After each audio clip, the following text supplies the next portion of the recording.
Welcome to this Grantham Institute special lecture.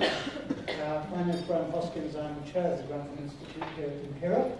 And it is a great pleasure tonight, oh, he hasn't got his title there, but to welcome David Spiegelhalter to give this talk on communicating risk and uncertainty in public policy to public and policy makers. So I can't even read the title without my glasses.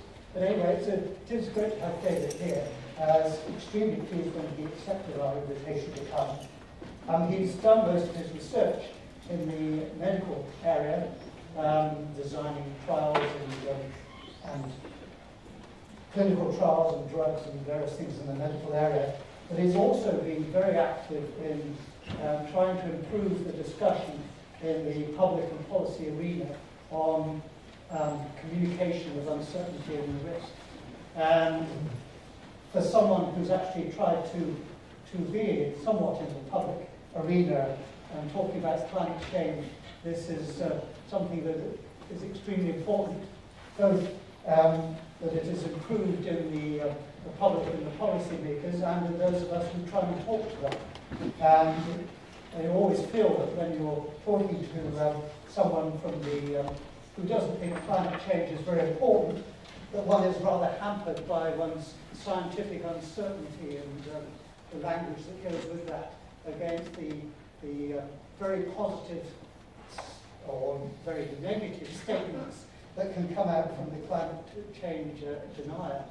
And then on the other side, one's often embarrassed by the very definite statements that come out from those who know that the ice will disappear in 2016 or that we're all doomed and gloom for 2070. So it abounds with these very definite statements, and handling this uncertainty and communicating is extremely important. Now, David has done a lot of this, and in particular, he's been very involved with the BBC programmes and with many newspapers. And there's this book which he co-wrote, the Norm Chronicles, Diary of an Average Man, or something, I think it is. And there's more of these to come, he tells me, and he'll tell you all about them. He has received various awards, and he is in FRS, and he's also an OBE, and last summer, the Queen's Honours, he was made and given a knighthood.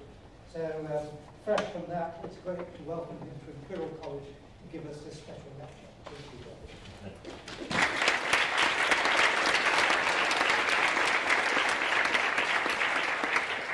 Thanks very much for turning up on a cold evening during a bus strike. I'm most gratified for this. I'd like to particularly thank the PhD students I was talking to earlier for getting back from the bar just in time.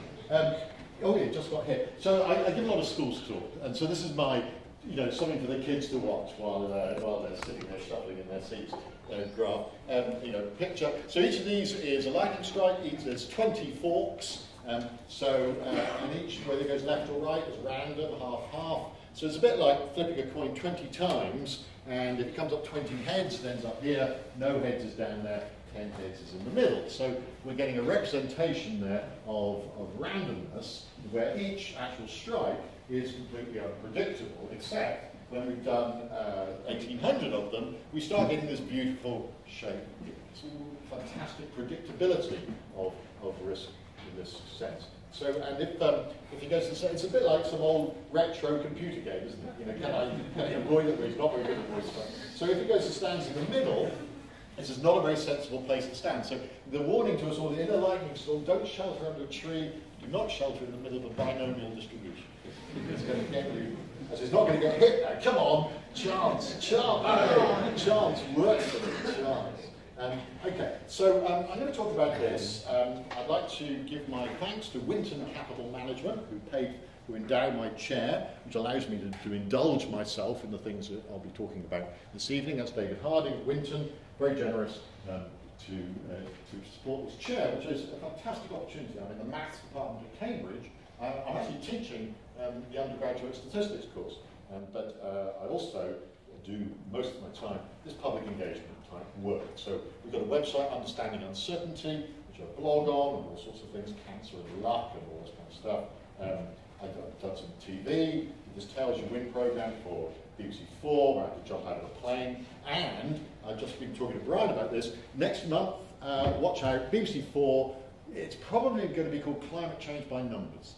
And it's going to be a 90-minute programme on climate change statistics, fronted by 3 non-climate change people. I mean, you can't trust the word they say. So they wheeled in mathematicians and statisticians to discuss the climate change stuff. So I hope it's going to be all right. So we've been filming that. It's just being edited at the moment. Haven't done the voiceover yet. The other plug, sorry, this is, do people recognise, I'm not going to show you the whole thing, do people recognise this? Who recognises this? Hooray! Good. Because I always have to think, to recognise this, you either have to have an 8-year-old child or the mind of an 8-year-old child, which I have. It's the Wipeout course in Argentina, which I did as part of my job. Of course, I had to go and jump over the big red balls. But unfortunately, you can see me on YouTube, but I'm not going to show it. So I've done this book, Norm Chronicles, which is good, but not as good as the next book, Sex by Numbers. Actually, that's not the cover. No, that's not going to be the cover. And they are going to spell my name right. So I've got this is coming out. You can see it's not going. That's not the final cover. I should put the final cover. The cover. There's been more. It's taken longer to go through the cover than write the damn book. It's coming out. It's in connection with the Wellcome exhibition on the Institute of Sexology. I recommend on the Euston Road. It's on at the moment. So it's a book on statistics of sex. This was one of the previous covers, and for some, exactly. Slow, come on, slow, don't be faster than that.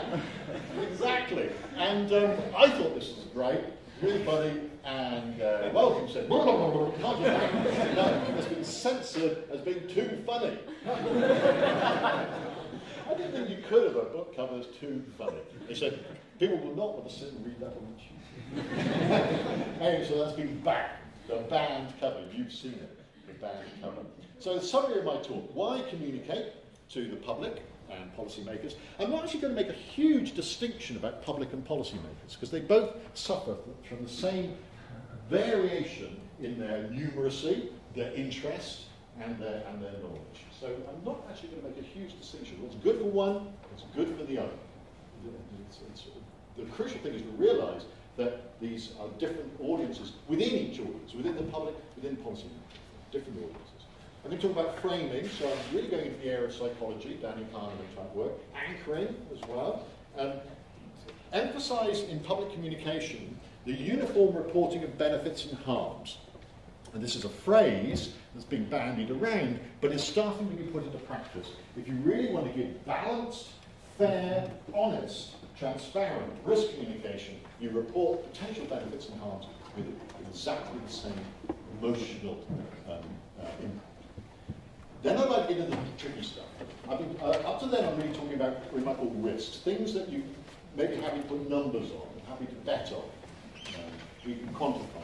And then I'm going to get into the tricky stuff, where we have to say, well, we're not sure, deeper uncertainty, and then get into the whole business of, which I know so many people are working on here, when you're doing really complex modelling, how confident can you be in your conclusions? Okay, so there's a couple of papers that looking a bit old, anyway, that are relevant to this. So why bother to communicate well? I do feel that for the public there's an ethical duty to communicate well. You can't expect them to change behaviour. I was talking about this earlier this afternoon. Just telling people information. You can tell them that you're blue in the face, and they won't say, well, thank you very much, now I'll change my mind. I will stop smoking, I will believe in climate change. No, it doesn't work like that. People will not take the slightest notice on its own of information. However, there is a duty to still do it. To cover yourself, I think that's the worst reason, but that's the reason that many doctors want to get informed consent, so you can't sue. Prevent problems, ethics, all these are... This is the one I really like. Some psychologists invented this. There's this paper, which I think is brilliant. Reducing the influence of anecdotal reasoning is a picture worth 1,000 statistics. And essentially they show that telling people numbers on their own isn't very good. If you give people good visualizations of the kind that I'm going to be showing today, you can make them more immune to misleading anecdotes. And there's a brilliant study. These psychologists are so cool sometimes. With randomized study, you take in a group of people and you randomly allocate them to get information in different ways, in a normal way, and a transparent way, good communication, poor communication. Then you randomise each group to hear stories about some operation. And some of them are representative stories, and some of them are actively misleading. And then you ask them their opinion, what their judgment is, what would they do. And the group that got the transparent information were less influenced by the misleading stories. It's an empirical randomised trial. It really is true. It's fantastic. This is saying that if you want people not to be influenced by all the drivel on the web and how I drank carrot juice and my cancer went away, etc., then you can do transparent communication. So I spent ages trying to work out why am I interested in this stuff when I know it won't influence behaviour directly. I think this is the most important. Okay, so I'm not going to go through this in detail. The whole this is basically the findings from decades of work in risk communication by psychologists and others. That risk communication is two-way. It's not just telling people. You've got to listen. First thing about risk communication is that you listen more than or as much as talk. So you've got to understand the concerns and the beliefs. That's what tribe people come from. And so anthropology is really important. To have the humility to admit uncertainty, which I'm sure that you've got to also have some trust by being trustworthy. If you're trusted, you can admit uncertainty. Come on to that a bit later. But you can't just say, trust me. You have to be trusted. You have to show trustworthiness. This is the problem with security agencies saying, oh, just give us all the information, all your everything, and trust us, we'll do fine. Well, no. Why should we trust you? You have to show trustworthiness. Treat audiences with respect. One size does not fit all. We're going to talk about that a bit more. People are different. You can't just say, this is the way to communicate risk. No. People vary in terms of their numeracy, their enthusiasm, etc. I like particularly this one. Everything is a story. Everything is a narrative. Everything has an emotional content. And the choice of metaphor, analogy, story, words, language, as I'll show, is immensely important. It needs to be thought about. And if you're going to use numbers, then it should be transparent. Now, this is sort of, motherhood and apple pie, but actually you can put these into practice, and I'll show some examples where it has been done to a certain extent. And also means, of course, I should put at the end, you've got to evaluate anything you do. You do not just decide the right way to communicate, you check it. Okay, because people have trouble with numbers. Fox News has trouble with numbers. Fox News has trouble with facts, but Fox News has problems with a pie chart, definitely. And it's great I love showing this to 12-year-olds who talk to these year 8, year 9s, and they just fall about because they've spent ages learning about pie charts and they cannot believe it. It's not just Fox News. CNN has a bit of problems as well in trying to work out that actually numbers perhaps should add up to 100%. So people have trouble with numbers. But even if you get the numbers in a sense right, the framing of numbers is incredibly important. So this is one example that I've used before. I don't know if people remember there was a campaign in London Underground called the 99% campaign. It's not a very good picture, I just took it on my phone. Great Portland Street tube station said 99% of young Londoners do not commit serious youth violence. So that's a positively framed message, saying, oh yeah, aren't they lovely, cuddly young people? Well, hang on, let's do the sums. I stood there and thought that means 1% of young Londoners do commit serious youth violence. Population of London at the moment is about 8 million. It's about 1 million between 15 and 24. 1% of a million is 10,000. Oh my God! There's 10,000 violent young maniacs in the city. It's really dangerous. Now, you're not supposed to think that. You're not supposed to do that analysis. We're now getting some of this kind of stuff into core maths. It's really exciting into this new mathematical qualification. Okay. Another place where this happens is in scientific research. I bet you've all done it. I wonder if you've done it. Here's an example of when it was done. It was quite nice. Not by the scientists, but by the press officer. This is the press officer who deserves a medal. This was an immensely dull paper that got into Nature Genetics, used 800 authors, who found that 10% people had a genetic variant that reduced the risk of high blood pressure. Oh, it's great, but it's a positively framed message.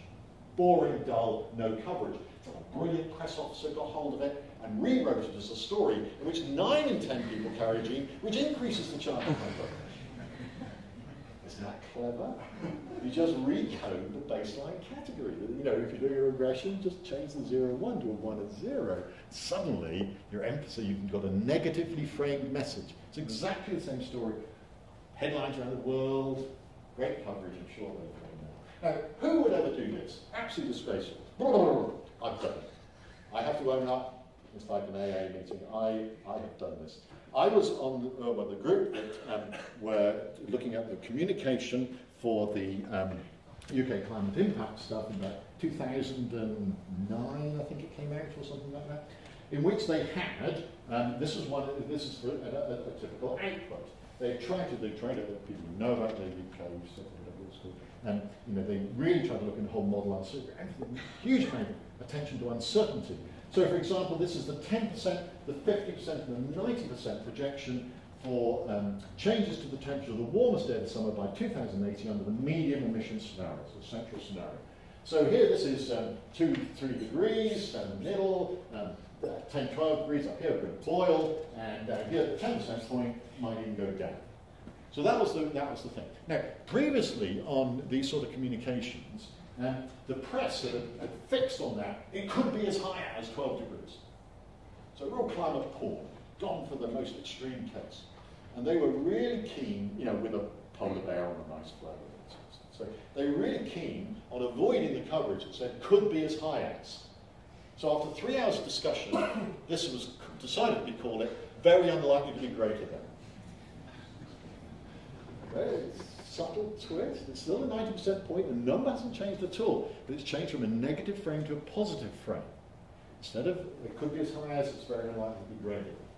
Totally changes the emotional impact of things. So people actually, so it doesn't get that sort of focus or attention. It avoided the sensationalist reporting. So I was part of that group, so I've done it myself. It's very difficult. But for example, I'm also on a group communicating the risk of death in cardiac surgery in babies, and we report in the US, they report mortality rates, about 3% mortality rate, but in England we've got 97% survival rate. Much better, sounds much better. So everything is in terms of survival rates for UK heart surgery, both adult and certainly for children. I'm not sure if the adult is. Can't quite remember. Anyway, but it's framed positively. It's a deliberate message for manipulation of the emotions. Okay, anchoring. Now, people who know Danny Kahneman's Fast and Slow, just see I'm working through the different psychological effects that we can really reproduce. Anchoring is an interesting one. Anchoring is the one thing that says that you just get obsessed with the first number you hear. So climate, this is weather warnings rather than climate. This is the Hurricane Rita warning from the National Hurricane Center in Florida in 2005, and they used the cone of uncertainty. Ooh, the cone of uncertainty. There's a 2-to-1 chance they reckon it will be in the white rather than outside. So it's a 66% projection interval for the cone, and this is the most likely path of the hurricane. So that was the communication in 2005. And what they found is that people who lived there thought, oh, well, I'll be all right. I won't bother to evacuate. House got flattened, and they got a bit grumpy about it. Because people get obsessed with the black line. So they ditched the black line. So now there's no black line down in it, just the cone. But it's an ungraded cone. It's just white and black. There's no distinct, there's no shading in the cones. They realised the anchoring problems. They got rid of the anchoring, but they've got an unshaded cone. Now this is, with the PhD students just now, I was talking about the metaphor of possible futures, which of course is used in climate science by looking at scenarios and things, looking at possible futures. What was amazing is that the idea of possible future, which I love as a metaphor, I think it's a fantastically strong one, went into use on national media in the US without just do it. And I tell people like this is called a spaghetti plot. It's just multiple model runs. It's just a model ensemble. That's what it is. With it actually plotting out there, and it gives an idea of some uncertainty, and you can't predict what it is. Each of them is a deterministic model, but a range of them. And this went straight on to public communication. What do people think about it? that as a, who sort of would think that's quite a reasonable way to communicate hurricane risk? People like it? People not like it? I do quite. People not like it? No? Yeah. Sorry? As long as you put more in the middle. Ah, yes, yeah, exactly. And obviously equally likely. You know, there's an implicit assumption of equal likeliness there. In fact, I think it went out to C. So one of those. But it does seem to cluster as well. So, you know, maybe more, but you don't want too many. So I just think, as I was interested in, in fact, it just was considered reasonable just to put this straight out of the pub. You know, have some intuitive belief, which I think I believe. I really like this. Now, do people know about the Bank of England fan charts? Because this is, the Bank of England and the Mervyn King developed this idea of fan charts to show projections of the economy over the next 3 years. They've been taken up by almost every world bank in the country, well, you know, national bank in the world. And I think 100-something banks now use fan charts to do that. It's been staggeringly successful as a communication device. And they've stuck to it thick and thin through endless criticism by the media and others. The main thing the media don't like is to avoid anchoring, they don't give a central projection. But a week later they do, at the first publication, because they don't want the new media to say, Bank of England think that growth will be 2.5% in 2018. So they've, I think, very cleverly avoided the anchoring problem by not giving a central projection, but by grading the fan. The grading has got coarser. It used to be much finer. It used to be in 10% intervals. So it was a 90%, an 80%, 70% interval projection, based on a mixture of modelling and judgment by the Monetary Policy Committee. It's actually a sort of mixture of normal distributions they use, then a bit more judgments as well. Maybe you notice another difference between this one and this one is that on this one, I don't know if you can see it, this area now is shaded dark. But what's interesting is, this is an interesting thing too. There's uncertainty about the future, and there's considerable uncertainty about GDP at the moment. There's always just as much uncertainty about what's happened in the past. So they don't know what's going to happen in the future, they don't know what's happening in the moment, and they haven't got a clue about what happened in the past. But they have got the ONS figures, which I think might be sort of roughly right. You know, real honesty, it's staggering honesty. That's great. So that's how they used to look. That was in 2007. Of course, I picked 2007 rather deliberately because see, that's what actually happened. Oh, I'm down here somewhere. I'm down about there and off the picture. But they were completely unapologetic about that because if you read the small print, so they made this print a little bit bigger now. 5% is down here and unassigned. So we always think of risk as being a fully quantified prediction, and these are 90% interval. But what's outside the 90% interval is unassigned. It could be anywhere outside.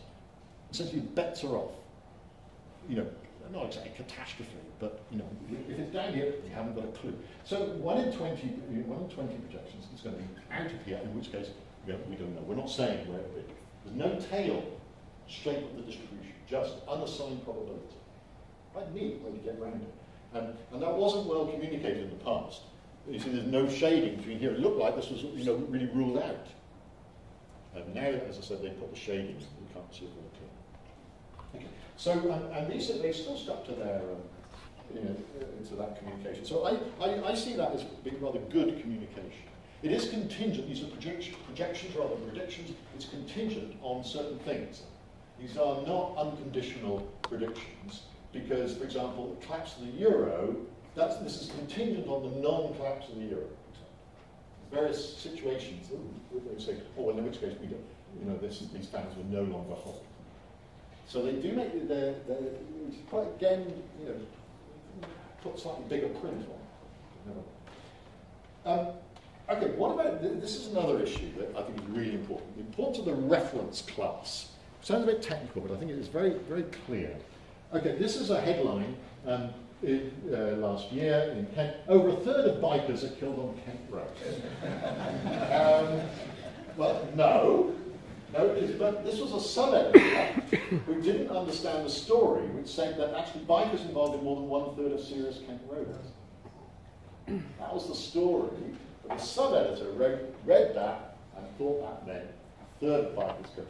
The denominator is wrong. Is that the third is right, but it's not a third of bikers, it's a third of accidents involved with bikers. So it's an absolute classic mistake, getting it wrong. And you think, well, who would do that kind of stuff? Whoa.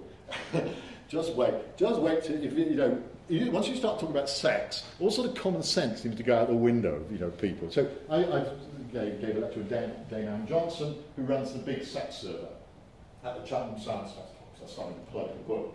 And she said 1/3 of people in the UK now have sex before 16, which is true. It's about roughly the case in the UK, which is fairly high, it's not as high as some countries.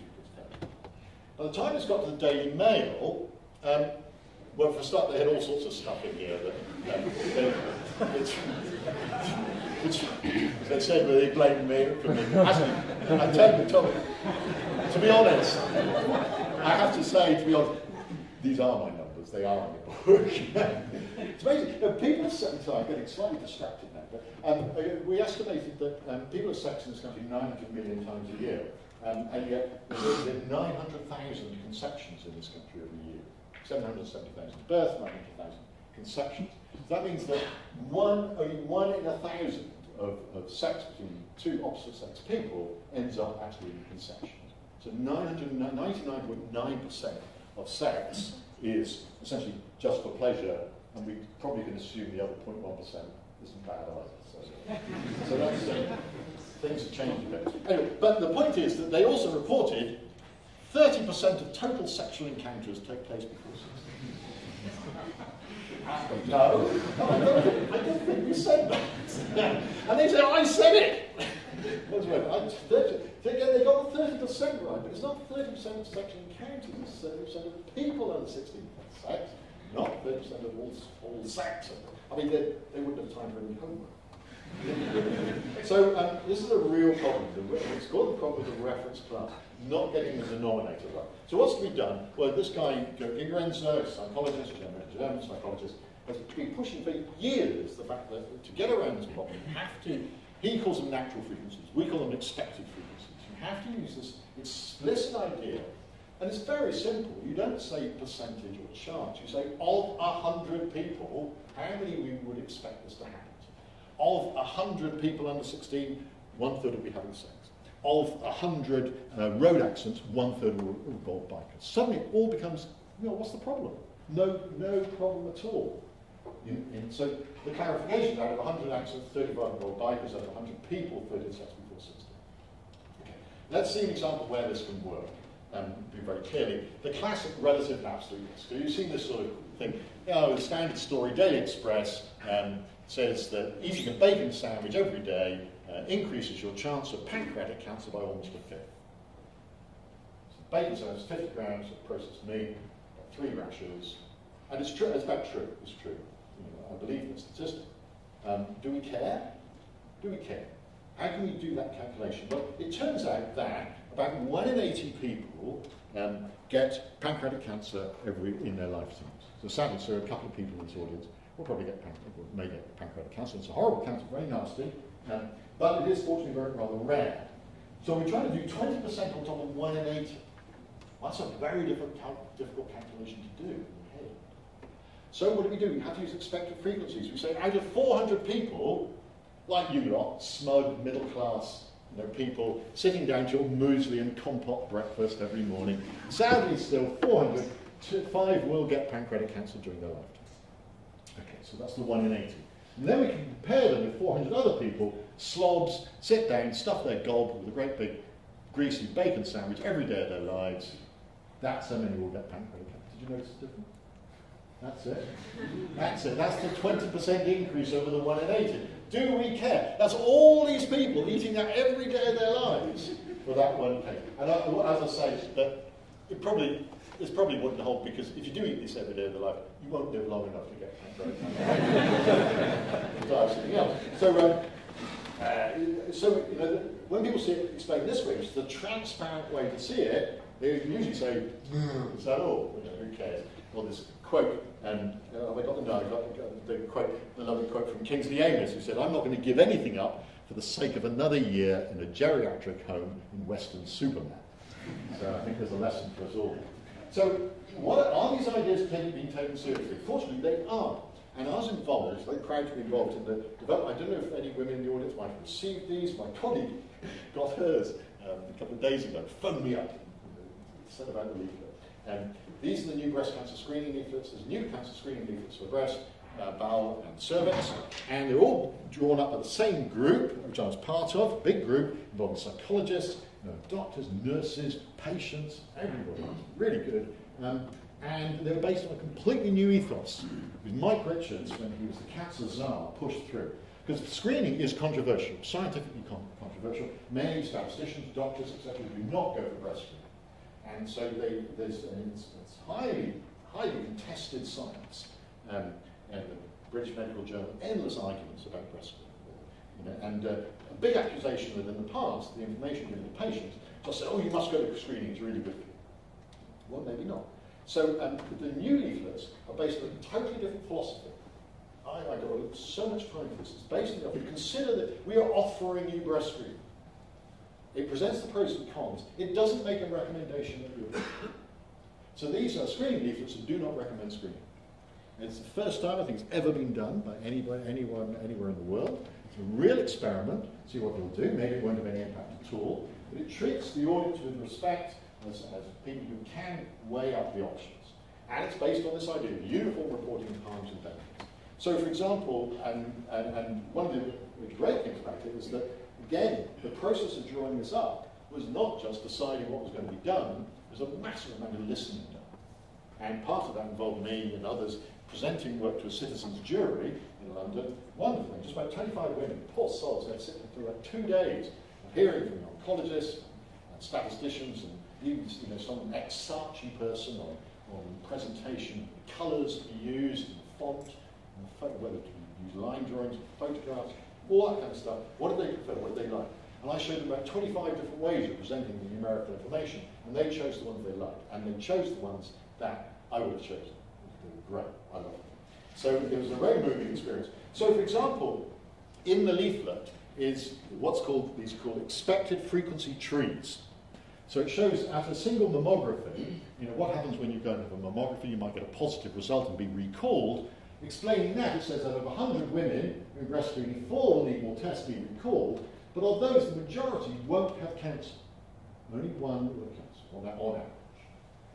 So what this is trying to explain to people is that the mammography is actually quite accurate. It's about 90% accurate in the sense that it will detect 90% of cancers, will correctly say 90% of people without cancer haven't got cancer. However, that 90% accuracy in a sense translates to, rather unintuitively, the fact that if you do have a positive test, there's only a 75% chance you have got breast cancer, which is a very difficult, unintuitive thing to do, made transparent in that way. They didn't show the actual size of these. Sometimes you could have used little people and icons to show the numbers, but just numbers. Now, and something else I am proud of, I don't know what the consequence will be, is that something I don't know if you know, but the GCSE math syllabus has just changed. And in the probability bit of the GCSE math syllabus, for the first time, it mentions about calculating and interpreting the conditional probabilities through representation using expected frequencies, using two-way tables and tree diagrams.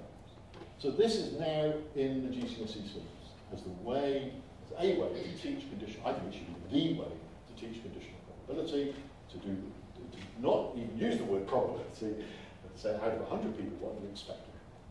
Okay, so let's see what's another graphic that we prepared for the publication, showing what would happen over the long term, not with a single mammography, but if a woman went along for 20 years. So out of 200 women going for screening, we expect 15 to develop breast cancer over that time, and 12 will be treated and survive. 80% survival rate, really fantastic, incredible progress it's been. But sadly, 3 will die early from their breast cancer in their 50s or 60s. So that's what will happen to 200 women attending screening. 200 other women who don't go for screening, same number will develop breast cancer because it's not breast cancer. 8 will be treated and survive. 4 will die early from the breast cancer. These are the best estimates made by a national panel that's put together to assess the evidence. 1 extra death out of the 200. However, of these 200 women who don't go for screening, 3 will never know, out of the 15 who develop breast cancer, 3 will never know they got breast cancer. It won't be clinically apparent, they won't be treated, they won't be victims, they won't have any surgery, they won't have anything, they will die of something else. and so they will be unaffected. So that's the option, that's the trade-off. If you go for screening, 1 out of fear of death, 3 more diagnoses and treatments. It's known as overdiagnosis or overtreatment. It's a 3-to-1 ratio. That corresponds to 1,300 women a year in this country having their lives saved or early death prevented from breast cancer screening, as against 4,000 unnecessary breast cancer treatments every year due to the screening program. And those numbers are in the leaflet. It was contested, and some people did not want those figures. They're in the leaflet now. So, which is, I think, honest, and people can make up their minds. What isn't in the leaflet is this graphic. Got taken out, and a sort of similar one using icon array, got taken out in the last version, the last edition, the last draft. Because they showed it to some people and they said, we don't understand. So they showed it to a very small group of women. So we don't understand. And I thought, yeah, maybe they don't. You know, maybe they don't understand. Why does that mean it can't still be in the back of the leaflet? Just because some people don't understand it straight away. Because I know I can take anyone through this and explain it. Now, it means that I'm not there to take it through them. I can take anyone through it. So this is what I'd like to point about something is important about science, any communication to the public audience. What I call the numeracy paradox, in that leaflets are officially designed for people with a reading age of 11. That's officially sanctioned. And a numeracy probably about the same, if not less. So they're optimized for people with low numeracy. However, those very people, it's been shown, are likely to be less interested in shared care informed choice. Various studies have been done. Seems fairly intuitive. So the paradox is that the leaflets are designed for people who don't want to read the leaflets. And that is the truth. It's true about public communications. They're dumbed down to a level so that they're not really useful to anybody. And that's something I would hope they're taking on board. But actually, the solution to it, I think, well, either if there are leaflets, put little appendices in, but you've got to move on to websites. We're not suitable for everyone yet. The new group I'm working with, it's going to be a website with multi-layered communication. Would you like to know more? Would you like more detail? So people can choose the level of detail they want. So that's the aim. Okay. Just to say, because there is I've been pushing about absolute risks, transparent communication. And there is always a risk on that. Is the L'Aquila study, event showed that, in that case, the earthquake in Italy, where the seismologists, the volcanologists, communicated the fact that the risk were actually rather low. They emphasised the absolute risks, and people thought, oh well, that's all. Took home the message that that's all right, we don't have to worry, and that the earthquake came and killed 300 people. And the scientists were not only on trial for manslaughter, they were convicted of manslaughter. Now they've been let off on appeal, but even that's being contested as well. So that's an argument, in fact, that in low probability, high impact events, you should not just concentrate on absolute risk, but also give relative risk. So it's very low, but it's 10 times normal, or 100 times normal. Again, this is not simply, you can't just say, oh, just use absolute risks, don't use relative risks. It depends on the context. I think you should use both. Use them all. Let people take off. Only one. Okay, so just to the last part of the talk, I want to leave time for some questions. Essentially, okay, my summary. We can use models and data to assess probabilities of future events. But as many people in this room are doing very complex models about future events, we can only model what we can and choose to model. All models are wrong. We know models. Models are the maps, not the territory. We know that anything we say is contingent on assumptions that go into the model. We can do lots of sensitivity analysis. You can never really strongly explore it. There's always a strong role of judgment, both in setting up the model and in processing the model output when you add more uncertainty, etc. So it means that any numbers we create about the future are constructed. They do not exist objectively. Therefore, we need due humility in their communication. Okay, so let's look at, of course, there's people here who know far more about this than I do, so I'm slightly embarrassed about presenting it. But maybe people, some in the audience are not familiar with the attempted treatment of uncertainty in the latest IPCC report. And I use the IPCC deliberately, that although I think some of it is actually in terms of their readability, the reports are, with all due respect, pretty poor. They're not an easy read. They have made a fantastic effort to have consistent treatment of uncertainty. And it was gone for years and years and years of trying to impose a discipline on these massive different groups of authors on the treatment of uncertainty. And there's the uncertainty, I've got a lot of respect for what they tried to do. The first thing is that they tried to put, when there are statements for which people are willing to give, feel that they're confident enough in the science to give probabilities to, they can give probabilities to it, but then it's translated to a word. But the words have got a definite meaning. I think this is really important, and I like what they've done. Virtually certain, they've also got extremely likely, which is 95%, which is the assessment for the anthropogenic contribution to the temperature change. So, but these numbers are only supposed to be used when there's confidence in the science. So they've got a separate assessment of the confidence in the science or in the analysis. So they're assessing in any situation about what the evidence is like, about whether it's limited, medium, or robust. Is there a lot of evidence? And whether there's good scientific agreement, low agreement, medium, and high. So this is what's supposed to be gone through about any scientific statement. And only if you're up here at the top end, are you supposed to put probabilities on things. If you're further down in the middle, you might just want to put numbers like ranges, orders of magnitude, much broader statements, and otherwise you're supposed to avoid any numerical statements. And I quite like that because it's explicitly trying to use the language in which the statements are being made to express the uncertainty in that you've got. It's not relying just on numbers, it's actually using the very language of the communication to express the uncertainty, which I think is quite good. So, for example, when we got anthropogenic influences likely contributed to the retreated classes, that means at least 66% chance. Since the 1960s, but due to low level of scientific understanding, there's low confidence in attributing the causes of the observed loss of mass from the Antarctic ice sheet over the past 2 decades. So because they're not confident about the science behind the Antarctic ice sheet, they're not willing to put a number on it, or a likelihood statement. I've got a lot of time for this form of communication, for the attempts to be made. And I suppose I've been trying to distill the lessons from that in terms of general modelling, not just in climate, but in any modelling you're doing. And this is my sort of summary at the moment that I'm still struggling with, is to say that, first of all, of course, we can be uncertain about lots of things. We can be uncertain about events, we can be uncertain in the model about the parameters, the inputs for the model, in a way of scientific constants, whatever. We can be uncertain about the structure of the models, our understanding of what's going on, and of course we can be uncertain about how much these things are valued. And down here I'm going to list in a way that our level of uncertainty about these constants. Very broad sense. Now, the first level is a complete denial of uncertainty. Yeah, we know exactly. We know what's going to happen. Or alternatively, we talk about parameters. We know how the world works. We all agree on what's important. I mean, I think that's a situation of extreme denial. The next level is one where you admit uncertainty, but it's a classic risk situation. We feel confident putting probabilities on everything.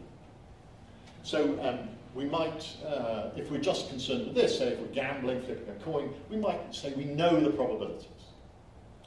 In more complex situations, we might say, well, we don't know exactly the probabilities, but we know we're willing to put a distribution on our parameters. Classic probabilistic sensitivity analysis is used in health economic models. So that's saying, well, we've got uncertainty about what our parameters are, which we're going to do as probabilities. We might even be willing to put probabilities on models. Get your feedback, but some Bayesians are willing to do that. Now, the next level down, and there's actually is when we're being cautious and we're not willing to, we just are willing to make a list of possibilities. So instead of, we just list scenarios. This is a list of possible futures. We're not going to put probabilities in. We just give a list. This is deterministic sensitivity analysis, possible models. Possible values, possible models, different opinions. So this is all essentially deterministic sensitivity analysis. We've got a set of options we're going to explore.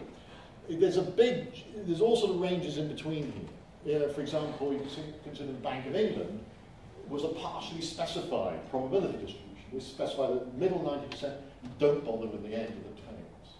So there's a lot of room in between these two levels. But now we're going to the interesting bit, because where we get even beyond lists. What I've got, the distinction I make is, first of all, it's specified inadequacies. Things we know we don't know. We're getting really Rumsfeldian. Things we know we don't know. So there are things we know, events that we don't know how to model. Other possible inputs we're not sure. We know our models, this is the most important, we know our models left out these factors.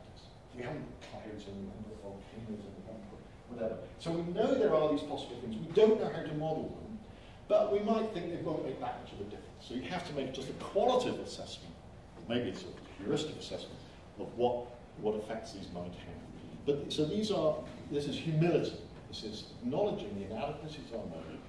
Now, the next level, you can guess what this is, which is the ignorance. Instead of being doubtful, this is ignorance. This is unspecified inadequacies. But we can still have humility about ignorance, because we can admit we know that we don't know. But we don't even know what we don't know about, but we can admit our ignorance. We can say, we can just be ready for surprises. We can have resilience. We can't even say what might happen, but we have to be ready for resilience for surprises.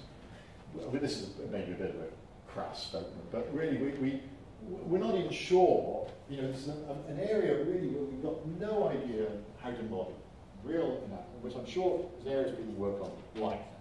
And we have to be honest with it, because otherwise, unless we're honest about this, you know, it's like so many of these things. You go down the thing and you come back to where you started again.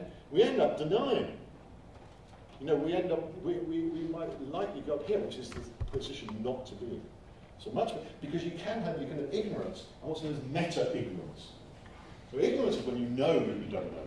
You know you're meta-ignorance, where you don't know how ignorant you are. And that's meta-ignorance up there. So avoid meta-ignorance. That's my slogan, avoid meta-ignorance, which means humility.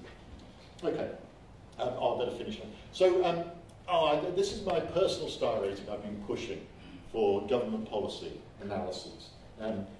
Basically, just to say, when people come up with a risk model, a risk analysis that's underlying a policy decision, I want to know how confident they are in it. I want a true, honest, humble view of how confident they are. From 4-star, which is we really understand the process. It's almost like gambling. We really know what's going to happen. No surprises. We know the odds pretty well. We know what's going on. 1-star is we really have very little. This is a humble acknowledgement of ignorance. We have to just go for resilience. And then you get the spaces in between. Like 2 stars is when things could happen. We could really change our minds.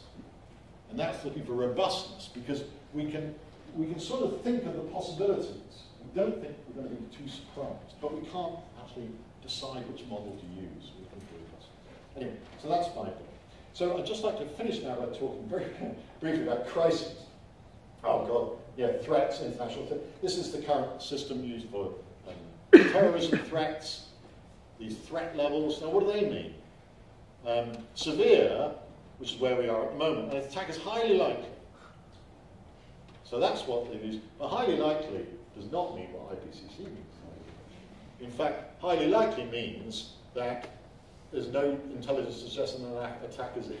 This is a lovely statement. It means that terrorist attack is highly likely, but I should stress there's no intelligence that attack is imminent. It's highly likely, but we don't think it's going to happen. So this is the sort of rubbish you get when you have statements that have no intrinsic real meaning. All these are just labels for different levels of security protections. So other crises, of course, we observe the responses of authority to crises. Do people remember the killer cucumbers in Germany a couple of years ago? People were dying of this E. coli infection, very nasty. And the Spanish organic vegetable production got the blame. So there's the Spanish Minister of Agriculture spending a whole time eating cucumbers to prove how healthy they were. And because she was right, I don't know, she must be pretty difficult. They're all eating cucumbers. he's having trouble swallowing his cucumber, clearly. But they're shoveling down the cucumbers, and they're right, it wasn't the cucumbers. It was a completely wrong accusation. Do you remember what it was? It was Egyptian sprouting fenugreek seeds. That's what it got tracked down to. So that was 100 million euros, which the Spanish are still trying to get back off the Germans. unsuccessful. And older ones, people here might remember our own little crisis like this. The BSE grad, John Gummer, the BS staff, the BSE, this is Cornelia,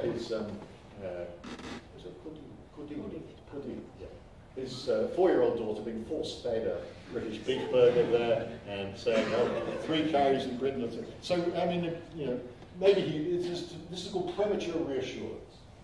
Premature reassurance. Now generally considered one of the worst risk communication strategies. Since then, it's got a lot more sophisticated. My hero in this is John Krebs, Lord Krebs, who developed a strategy when he was head of the Food Standards Agency. So when he was dealing with the threat of BSE in sheep, scraping, he worked through an absolute strategy, which I now say this is what everyone should do in a crisis. The first thing is to admit uncertainty. We don't know BSE has gone in sheep. Honesty, transparency and honesty. But don't just say, oh, your guess is as good as mine. Then say, we are on the case, this is what we are doing. This is the action we're taking. And then the crucial thing is to give people agency. In the meantime, we're not advising you to stop eating lamb, but if you are worried about it, don't eat the damn stuff. Allow people to set their own risk thresholds, take their own decisions. This is what didn't happen in Blackwood, it didn't happen in other places. Treat audience with respect. And what happens is people don't eat lamb and then the supermarkets reduce the price and then they all eat it again. So we're not advising you, but you can if you want. No premature reassurance like that. And the other thing is, this is a temporary, this precautionary approach is temporary. We should get back to you when you've worked on the starting lecture and so on. So it's not using a precautionary principle, it's saying you can be precautionary if you want as a natural result of your own concerns and our scientific uncertainty. That's fine. So if you want an absolute mess, class, how to deal with these things, I think John Krebs gave. So just to start disaster preparedness, as I say, when you're ready for, when you risk, that's me on holiday in Greece this year, and so when I'm doing the schools, I always say it's great to take risks, but the crucial thing about disaster preparedness is don't be reckless. So don't be at that stage and then think, I wonder how deep. Make sure you push somebody off first. So that's recklessness. So so that's a whole lot of stuff. Yeah. Oh, you can see it. That's all what I would say. Anyway, the crucial thing is, just to finish, is that this is a wonderful picture because you see that communication is everything, but the camera does not lie. And modern forensic photographic analysis reveals that this is not the bite mark of a 4-year-old girl. So be wary of what you're told. So thank you very much.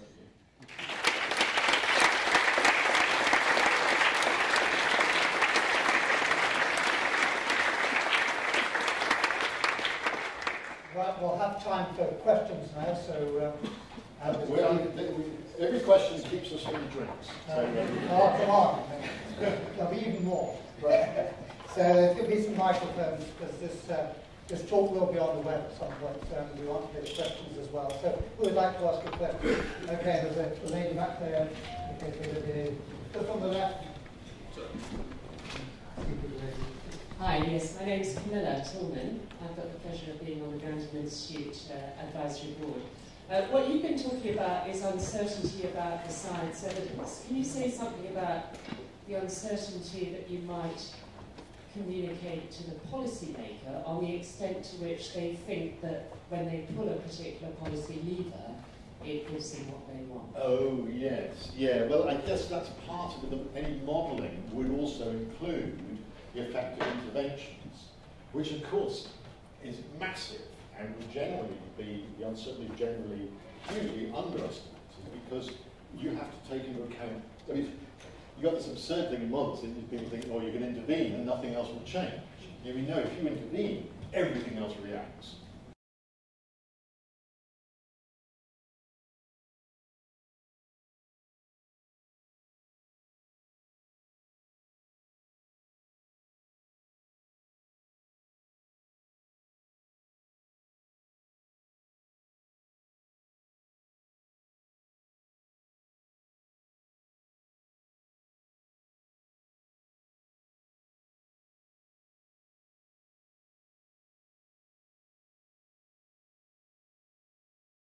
to how people will react to intervention. You're likely to be down here, in that you've got to acknowledge that you don't really know what will happen.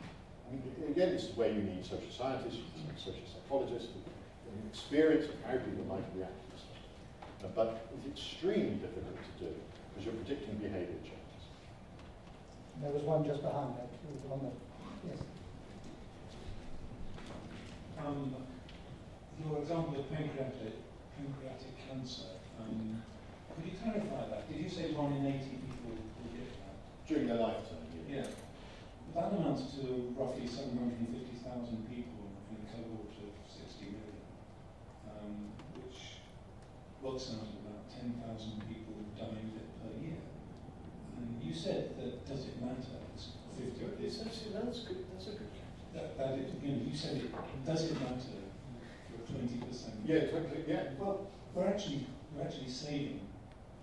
Yes, that's a fantastic point. That's Which is brilliant. You're saving 2,000 lives a year. Exactly. That is a brilliant point because you really exemplify the difference between an individual and a population approach to risk. So, and exactly right. Similarly, breast screening saves, in a sense, 1,300 lives a year from the city. So, you know, to the public health people, it's a no-brainer. And very cost-effective as well. The cost of quality, nice to improve the cost. So it's a no-brainer. Of course it is 1,300 lives a year saved. It can be, and that's completely rational as a policy decision to implement that and to offer it. It can be also completely rational for an individual to ignore that advice and not to.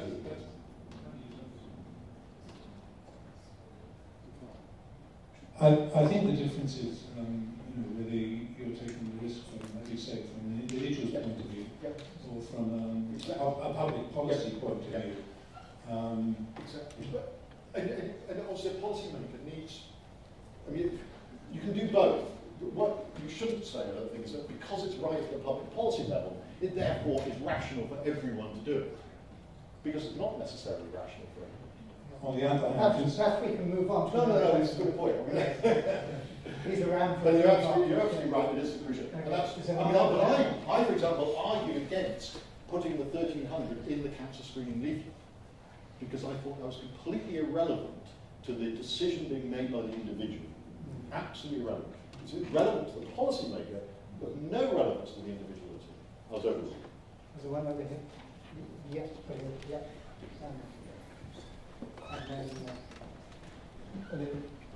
Thanks, it's Colin Brown from the Institution of Mechanical Engineers. I'd like to ask a bit more about the law.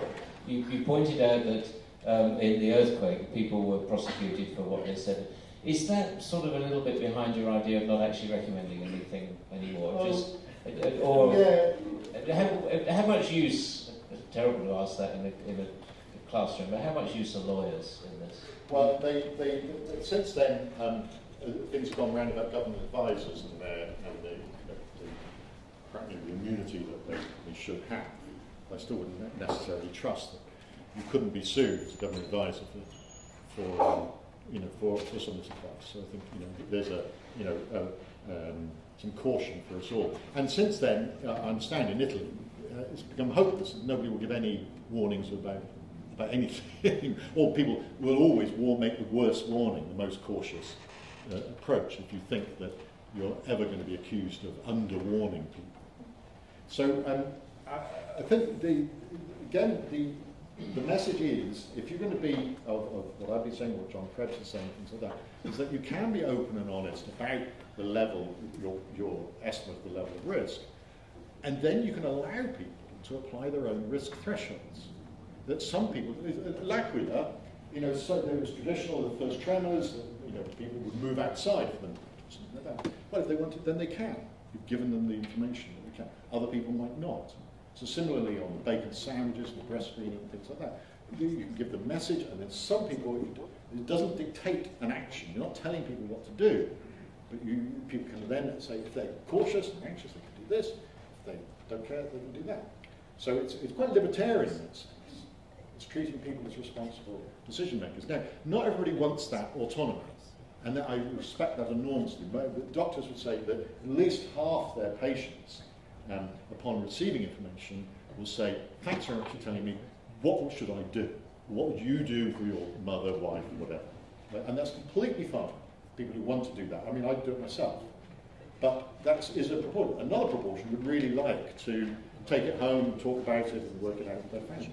So some people want to be told what to do, and sometimes you do, sometimes you don't. So I think well, I would hope legally you can cover yourself. Now, the issue there becomes informed consent on operations for doctors who often would be trying to cover themselves against sued. But the people I'm working with on that do feel that if you can communicate transparently, which should, and so people really do understand that things might go wrong, then it should improve, bring back fewer legal cases. There's one here and then there's one back up there. Francis from King's College. In a way, my question follows on from this discussion, which is the really striking thing that you said today, which is that these leaflets have been dumbed down for people who actually didn't care. And then the question is, what are these people feeling? Are they entirely fatalistic? If they don't care about this they do care, but why are you trying to communicate it clearly, and what happens to it, which presumably are a large number of people in that situation? Well, I think a lot of people just, the very word cancer, it will produce such an emotional response that they, of course, will do anything to stop themselves. So it's identical. The screening will stop me getting cancer, which of course isn't true. It will say that. So people think, I must do anything. Cancer's got this enormous emotional appeal. So some people will just react immediately. Not even think. Other people will have other experiences, their families, and they want to run for screening, and they've got cancer. This framing of this is really interesting. I can reframe this to make screening look not very good, because in fact, you could say that people going for screening, there's 12 people, out of these 200, 12 of them went for screening, found the cancer, and they survived. So there's 12 people there thinking their lives were saved by the screening. In fact, only one of them their lives saved. So over 90% of the people who are thinking my life was saved by screening are actually wrong. They'll be fine. So that's a way to put it, which really is a framing device that people have in the anti-screeners and use that framing before. We don't use that in legal. But just by reposing it in a different way, you can change the whole flavour of what we do. Sorry, I missed the point. I've lost the point. There's ones who are not going to read it. Oh yes. I mean, and as I said, I've got complete respect for those who just say, "Oh, it's cancer, I'm too afraid about," or "What would you do? Thanks, you do. I don't want to read this. Just tell me what to do. Take the advice of their family, people around them," and that's fine. That's absolutely fine. So only some people will actually read the leaflet and allow that information to them. Probably only a minority. I mean, difficult to judge. I always ask people, doctors and midwives, looking screening for births, before birth, how many people actually want to engage with information? And they reckon, maybe 40%. Or something like that. I think we better make this the last question. Yeah. I'm Bob Phillips from the Climate Risk Team in the Foreign and Commonwealth Office. I was just wondering if you could say a bit more about the communicating absolute risks point in reference to L'Aquila earthquake, but in terms of climate change, because I think very often the focus in climate change science is to focus on the most likely events and the highest probability predictions, whereas actually governments really need to look at it in terms of risk assessments.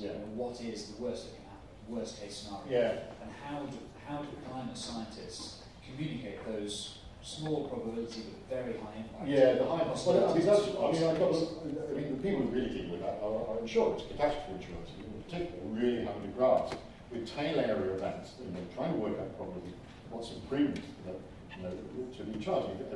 Hurricane insurance in Florida is extremely difficult to price, but people have to price it. And I've got a lot of time for that because they're having to engage exactly in this, and they're having to look. These are absolute risks.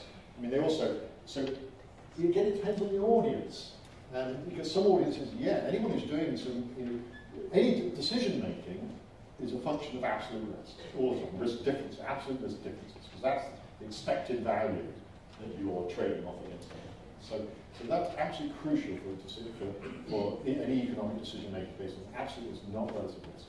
However, people's responses, or emotional responses, we know are influenced by relative risks. And in fact, as we look at our daily lives, we're dealing with that all the time. When we cross the road, when we're cycling, things like that, these are very low absolute risk, but we're doing things constantly that are a little bit smaller.